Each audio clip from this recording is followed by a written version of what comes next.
अस्सलाम वालेकुम students, welcome to all about engineering. और आज की इस वीडियो में हम जो टॉपिक देखेंगे वो देखेंगे multiplication of two DFTs by means of DFT and IDFT. पिछली वीडियो में हमने दो डीएफटीज़ को मल्टीप्लाई करवाने का कॉन्सेप्ट देखा था कि उनका इफ़ेक्ट क्या होता है जब आप दो डीएफटीज़ को मल्टीप्लाई करवाते हैं, और उसके अंदर मैंने सर्कुलर कन्वॉल्यूशन भी थोड़ा बहुत बता दिया था। तो टू डीएफटीज़ को जब मल्टीप्लाई करवाते हैं तो दो सीक्वेंसेस को सबसे पहले आप डीएफटीज़ लेके फ्रीक्वेंसी डोमेन में लेके जाते हैं, फिर उनको मल्टीप्लाई करवाते हैं, फिर आईडीएफटी लेते हैं उनका, तो आपके पास जो फाइनल रिजल्टिंग सीक्वेंस होती है वो मिलती है। अब उससे बचने के लिए आपने क्या करा था, उस तमाम मेहनत से आपने सर्कुलर कन्वॉल्यूशन लिया था कि भाई इस पूरी मेहनत से बेहतर है मैं सर्कुलर कन्वॉल्यूशन लूँ और कम मेहनत में वही जवाब ले आऊँ। तो इस वीडियो में हम वो जो डीएफटी आईडीएफटी वाला मेथड है, डीएफटीज़ को मल्टीप्लाई करवाने वाला, हम वो देखेंगे। सही है। और इससे नेक्स्ट वीडियो में हम सर्कुलर कन्वॉल्यूशन से एग्जैक्टली यही सवाल सॉल्व करेंगे। इसका जो आंसर आएगा ना, उस आंसर को मैं सर्कुलर कन्वॉल्यूशन में भी दिखाऊंगा कि वो आंसर सर्कुलर कन्वॉल्यूशन में जो आएगा वो भी सेम आ रहा होगा। यही एग्जैक्ट क्वेश्चन लूँगा सर्कुलर कन्वॉल्यूशन के लिए और उसका भी आंसर दिखाऊंगा। तो इसकी मेहनत में और उसकी मेहनत में आपको फ़र्क नज़र आ जाएगा। ठीक है, तो बस अब सवाल शुरू करते हैं। सवाल दिया हुआ उन्होंने, determine the sequence x3 of n by means of DFT and IDFT where x1 of n and x2 of n are. और ये दो सीक्वेंस दी हुई है उन्होंने। x1 ऑफ n दी हुई है उन्होंने 2 1 2 1 और x2 ऑफ n दी हुई है आपको 1 2 3 4। अच्छा, पॉइंटर यहाँ पे इस वाली सीक्वेंस में 2 पे और इस वाली सीक्वेंस में 1 पे।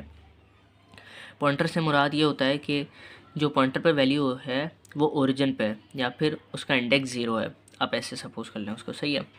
तो स्टेप्स यहाँ पे जो फॉलो होंगे वो यही फॉलो होंगे कि जैसे मैं उस वीडियो में बता रहा था। ये वाला तरीका देख लें कि दोनों सीक्वेंस की डीएफटी लेंगे, मल्टीप्लाई करवाएंगे, फिर आईडीएफटी। वो उन स्टेप्स को मैंने ऐसे लिखवा दिया कि पहले x1 ऑफ n का डीएफटी लेके हम कैपिटल x1 ऑफ k में चले जाएंगे, x2 ऑफ n का डीएफटी लेके हम कैपिटल x2 ऑफ k में चले जाएंगे। फिर क्या करेंगे, next step x1 of k और x2 ऑफ k दोनों को मल्टीप्लाई करवाएंगे, जो आंसर आएगा उसको आप x3 ऑफ k कह देंगे कैपिटल। फिर x3 ऑफ k का आईडीएफटी लेंगे तो आपके पास x3 ऑफ n आ जाएगा, ये आपके पास आंसर होगा। तो ये स्टेप्स हैं हमारे पास फॉलो करने के। तो स्टार्ट करते हैं। x1 ऑफ n और x2 ऑफ n की हम सबसे पहले डीएफटी कंप्यूट करते हैं। तो सबसे पहले क्या है, डीएफटी का फॉर्मूला देख लेते हैं।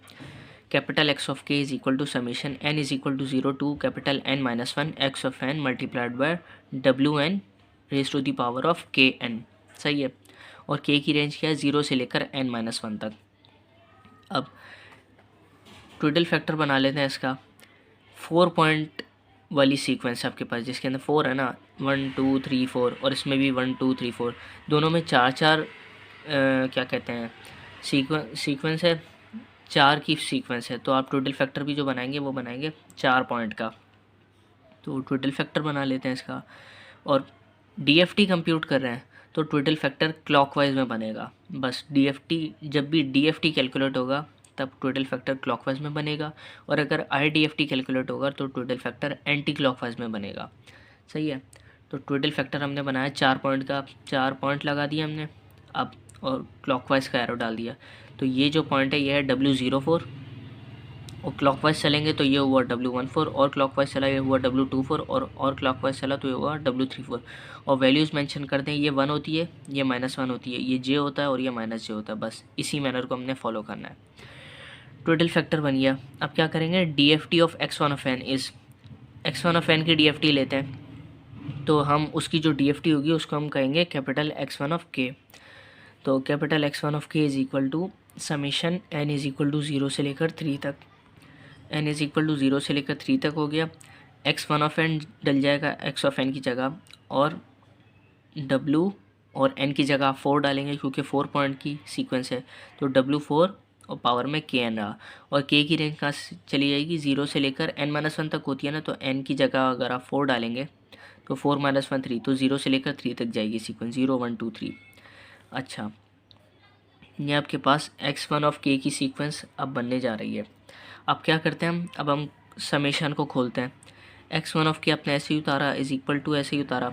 अब समेशन खुलेगा, एक एक करके हम n की वैल्यू रखेंगे 0 से लेकर 3 तक। तो इस फैक्टर में हम अगर n की वैल्यू जो स्मॉल n है इसकी वैल्यू एक बार 0 रखेंगे तो ये हो जाएगा x1 of 0 into W4 raise to the power of k into 0, जो 0 हो जाएगा वो ये हो जाएगा ना, x1 of 0 into W4 raise to the power 0। Summation का प्लस आया, फिर n की जगह 1 डालेंगे, x1 ऑफ 1 इंटू W4 और 1 मल्टीप्लाई बाई के हो जाएगा ये, तो x1 ऑफ 1 WK4 हो गया, प्लस x1 ऑफ 2 हो जाएगा, फिर हो जाएगा W2N4, सही है, बल्कि 2K4 होगा, n की वैल्यू डाल लेना, x1 ऑफ 2 इंटू W2K4, फिर प्लस x1 ऑफ 3 W3K4 हो जाएगा। हमने एक एक करके n की वैल्यू डालनी है। अब क्या होगा, अब इनको रिजॉल्व कर लें। x1 ऑफ 0, x1 ऑफ 0 क्या है, x1 ऑफ 0 ये है 2, तो x1 ऑफ 0 की जगह हम डाल देते हैं 2। W04 की टोटल फैक्टर की वैल्यू है 1, तो W04 की जगह 1 डाल दिया, प्लस आया।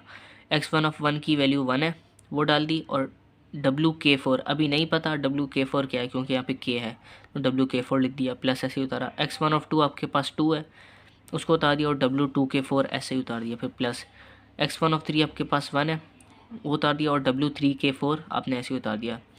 इसको और थोड़ा सिंप्लीफाई कर देते हैं, 2 1 ज़ा 2 plus 1 into WK4 plus 2 into W2K4 ऐसे ही आया, प्लस 1 इंटू W3K4, ये हो गया W3K4। ये आपके पास x1 ऑफ k की सीक्वेंस बनी है इन टर्म्स ऑफ k, इसको आपने इक्वेशन 1 कह लिया। अब इस इक्वेशन में k डलेगा, और पहले 0 के लिए डलेगा, फिर 1 के लिए, फिर 2 के लिए, फिर 3 के लिए, तो आपके पास 4 पॉइंट की कैपिटल x1 ऑफ k की सीक्वेंस बन जाएगी। इस पूरी इक्वेशन में अब हम एक एक करके k की वैल्यू डालते हैं। तो सबसे पहले इस पूरी इक्वेशन में k की वैल्यू 0 डालते हैं, तो for k is equal to 0, x1 of 0 हो जाएगा, ये is equal to 2 plus W04 plus 2 into W, ये भी 04 हो जाएगा, फिर प्लस W, ये भी 04 हो जाएगा, k 0 है ना, 0 3 ज़ा 0 हो जाएगा, और यहाँ पे भी 0 2 ज़ा 0 हो जाएगा। W04 की वैल्यू आपके पास 1 है, वो डाल दी, W04 की जगह 1, फिर ये 2 W04 की जगह 1, तो 2 1 ज़ा 2 हो गया, फिर ये W04 की जगह 1, तो ये 2 प्लस 1 प्लस 2 प्लस 1, ये आंसर आपके पास 6 देगा। तो x1 ऑफ 0 की वैल्यू आ गई आपके पास 6। अब क्या करेंगे हम, for k is equal to 1 करेंगे, फिर इस इक्वेशन में हम k की जगह 1 डालेंगे। तो अब k की वैल्यू 1 डालते हैं यहाँ पे, तो ये हो जाएगा x1 of 1 is equal to 2 plus k की वैल्यू डाली 1, तो ये हो गया W14 प्लस ये हो गया 2 इंटू W24, ये हो गया प्लस W34। अच्छा, W14 की वैल्यू माइनस j है, टोटल फैक्टर से देख लें, W24 की वैल्यू -1 है, और W34 की वैल्यू j है। अगर वैल्यू वैसे याद नहीं हो रही, वैसे तो पीछे बनाई हुई है, अपने वहाँ से देख के कर लें, लेकिन मैं कैसे करता था, टोटल फैक्टर ये हम DFT कैलकुलेट कर रहे हैं ना, तो टोटल फैक्टर इसका क्लॉकवाइज में होता है, ऐसे देखते हैं उसको। तो W14 कहाँ होता है, ये 04 होता है, 04 यहाँ होता है, 14 यहाँ होता है, 24 यहाँ होता है, 34 यहाँ होता है, मतलब ऐसे ऐसे ऐसे ऐसे करके चलना है। तो ये 04 हुआ, 14 यहाँ होगा नीचे, 14 कहाँ है, नीचे है ना, नीचे -j होता है, तो 14 की जगह आपने -j डाल दिया। अब 24 कहाँ होगा, 04 14 24, उल्टा हाथ पे 24, उल्टा हाथ पे -1 होता है, वो डाल दिया। 34 कहाँ होगा, 04 14 24 34, 34 ऊपर है, ऊपर j होता है, वो डाल दिया। अब इसको अब क्या हो गया, ये j से j कट गया, और ये -2 और ये +2 और -2 कट गया, या क्या आपके पास आंसर 0। तो x1 ऑफ 1 का आंसर आ गया आपके पास 0। अब उस इक्वेशन में दोबारा इक्वेशन 1 में k की वैल्यू 2 रखेंगे, तो वो हो जाएगा x1 of 2 is equal to 2 plus हो जाएगा W24 plus 2 into W44 plus W64। 24 की वैल्यू क्या होगी, 04 14 24, 24 उल्टा हाथ पर आ रहा है तो -1 डाल दिया। 44 क्या होगा, 04 14 24 34 44, यहाँ पे आ रहा है तो यहाँ पे 1 होता है, 1 डाल दिया। 64 कहाँ पे आएगा, W04 14 24 34 44 54 64, उल्टा हाथ पर आ रहा है, उल्टा हाथ पे -1 होता है, ये हो गया। तो 2 प्लस -1 प्लस ये हो गया 2 1 ज़ा 2, फिर प्लस और इसकी जगह -1 डाल दिया। इस पूरे को कैलकुलेटर में डालें, आपके पास 2 आ जाएगा, सही है। अच्छा, अब k इक्वल टू 3 के लिए क्या करेंगे, x1 of 3 is equal to 2 plus W34 हो गया, प्लस 2 इंटू W64 हो गया, प्लस W94 हो गया। अब W34 क्या होगा, 0 1 2 3, W34 ऊपर आ रहा है तो ऊपर होता है j, उसकी जगह j लिख दिया। W64 की क्या करेंगे, 0 4 1 4 2 4 3 4 4 4 5 4 6 4, उल्टा हाथ पा रहा, उल्टा हाथ पे -1 होता है, वो लिख दिया। W94 का होगा 0 4 1 4 2 4 3 4 4 4 5 4 6 4 7 4 8 4 9 4, 9 4 नीचे आ रहा है तो नीचे -j होता है, वो लिख दिया। अब क्या होगा, 2 से 2 कट गया, 2 से -2 कट गया और ये j से -j कट गया, ये आपके पास 0 हो गया। k की वैल्यू आपने 0 से लेकर 3 तक डाल दी। अब समराइज़ कर दें, 0 पे आपके पास आया था 6 आंसर, 1 पे आया था 0, 2 पे आया था 2 और 3 पे आया था 0, तो वही लिख दें आप, x1 of k is equal to 6020। ये आपके पास जो पहली सीक्वेंस थी x1 ऑफ n, वो आ गई है फ्रीक्वेंसी डोमेन में, जिसकी वैल्यूज़ हैं 6020। अब यही पूरे स्टेप्स अपने x2 ऑफ n के लिए फॉलो करना है। अब वो क्या होगा, बिल्कुल सेम स्टेप्स हैं। Now DFT of x2 of n is x2 of k is equal to summation n is equal to 0 से लेकर 3 तक x2 of n multiplied by W4 की पावर kn। k की वैल्यू यहाँ पे भी 0 1 2 3 है। अच्छा, एक एक करके अब n की वैल्यू 0 1 2 3 डालेंगे, इसमें समेशन को खोलते हैं ना, तो x2 of k is equal to n की वैल्यू 0, तो x2 ऑफ 0 इंटू W04 हो जाएगा, फिर प्लस n की value 1, x2 of 1 into W of 1 k4 हो जाएगा, सही है। फिर plus x2 of 2 into W of 2k4 हो जाएगा, फिर plus x2 of 3 into W of 3k4 हो जाएगा, हो गया। अब W04 की वैल्यू 1 होती है, वो लिख दी, और x2 ऑफ 0 क्या है आपके पास, x2 ऑफ 0 ये रहा 1, x2 ऑफ 0 1 है, x2 ऑफ 1 2 है, x2 ऑफ 2 3 है, और x2 ऑफ 3 आपके पास 4 है। यही हम यहाँ पे यूज़ करते हैं, इनको लिख लेते हैं। x2 ऑफ 0 की जगह 1 डाल दिया, x2 ऑफ 1 की जगह आपने 2 डाल दिया, x2 ऑफ 2 की जगह 3 डाल दिया, और x2 ऑफ 3 की जगह आपने 4 डाल दिया, और ये W04 की जगह 1 डाल दिया, WK4 रहा, W2K4 वही रहा, W3K4 भी वही रहा। यहाँ बन गई आपके पास। अब इसको सिंप्लीफाई कर लें, 1 1 जा 1 और प्लस करके ये सारी चीज़ें एग्जैक्टली आ जाएंगी। ये आपके पास इक्वेशन 2 बन गई x2 ऑफ k की in the form of k। अब इस इक्वेशन के अंदर हम k की वैल्यू एक बार 0 रखेंगे, 1 रखेंगे, 2 रखेंगे, 3 रखेंगे इस पूरे में, तो क्या बनेगा वो देख लेते हैं। For k is equal to 0, x2 of 0 is equal to 1 plus 2 into W04 plus 3 into W04 plus 4 into W04। W04 आपके पास 1 होता है, तो इनकी जगह आपने 1 डाला, सबको प्लस करा, तो आपके पास 10 आंसर आ गया। 1 2 3 4 को आपने ऐड कर दिया, 10 हो गया। अच्छा, k इज़ इक्वल टू 1 के लिए क्या है, k की जगह 1 डाल दें, x2 of 1 is equal to 1 plus 2 into W14 plus 3 into W24 plus 4 into W34। W14 क्या होता है, 0 4 यहाँ होता है, 1 4 यहाँ होता है, नीचे होता है ना, नीचे -j होता है। W14 की जगह -j डाल दिया। W24 की जगह क्या आएगा, 0 4 1 4 2 4, 2 4 उल्टे हाथ पर आ रहा है तो वहाँ पे -1 होता है, वो डाल दिया। 3 4 क्या होगा, 0 4 1 4 2 4 3 4, 3 4 ऊपर आ रहा है ना, ऊपर j होता है, वो डाल दिया। अब इसको सॉल्व करेंगे, आपके पास आएगा -2 plus 2j। k is equal to 2 के लिए देख लेते हैं। W24 की वैल्यू 0 4 1 4 2 4, -1 डाल दी उसकी जगह, W44 की जगह 0 4 1 4 2 4 3 4 4 4, 1 डाल देंगे, 1 आ गई। 6 4 की जगह क्या होगा, 0 1 2 3 4 5 6, -1 आएगा, वो डाल दिया। सॉल्व करें, -2 आएगा।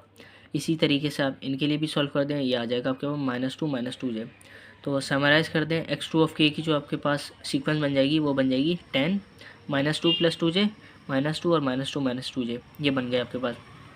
अच्छा, आपके पास x1 ऑफ k भी बन चुकी है पूरी, और x2 ऑफ k भी बन चुकी है पूरी।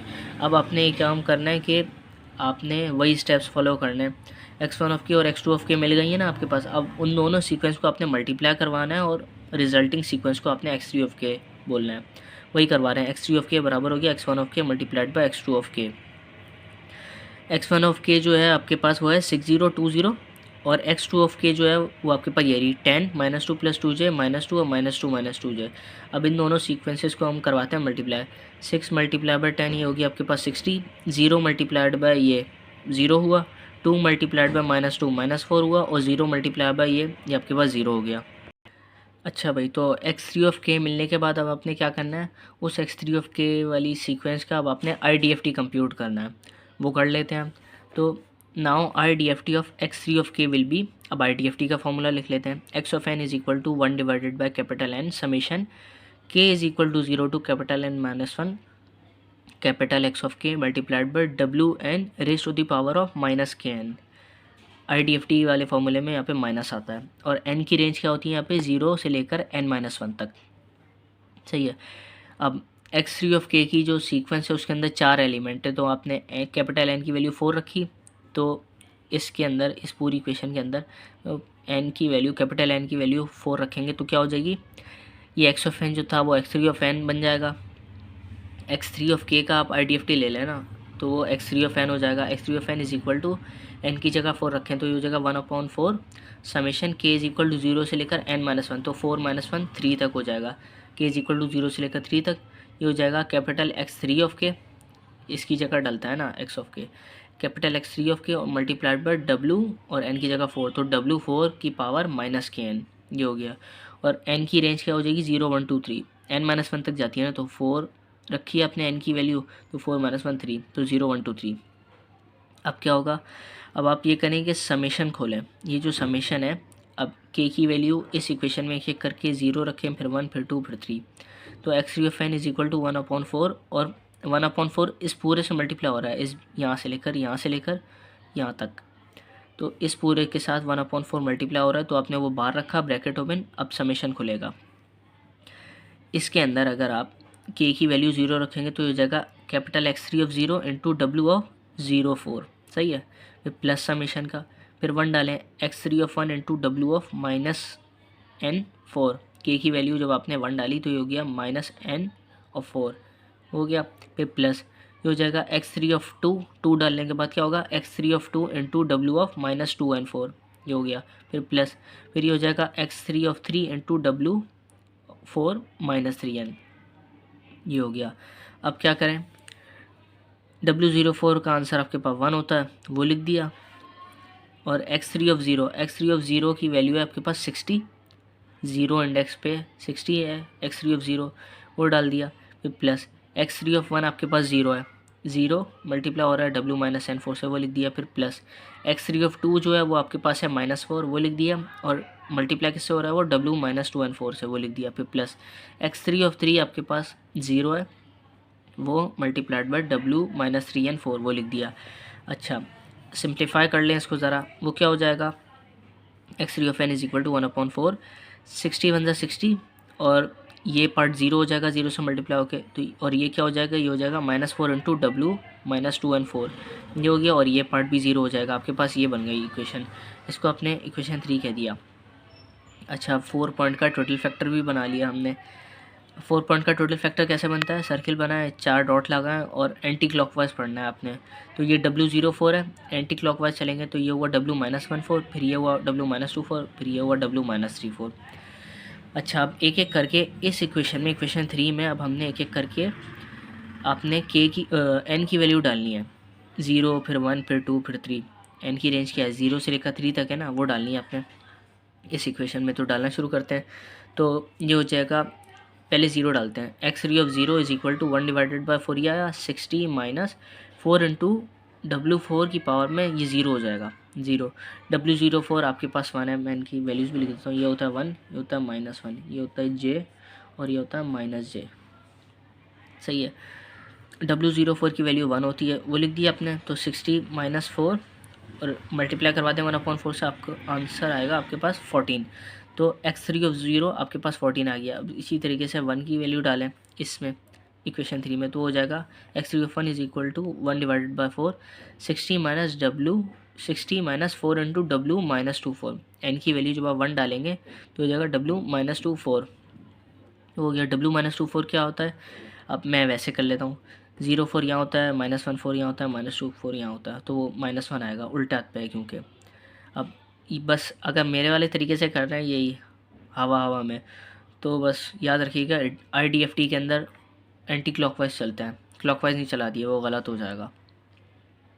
तो उसकी वैल्यू डाल दी अपने W माइनस 2 4 की, वो आ गई -1। इसको सॉल्व करें, आपके पास 16 आंसर आ गया।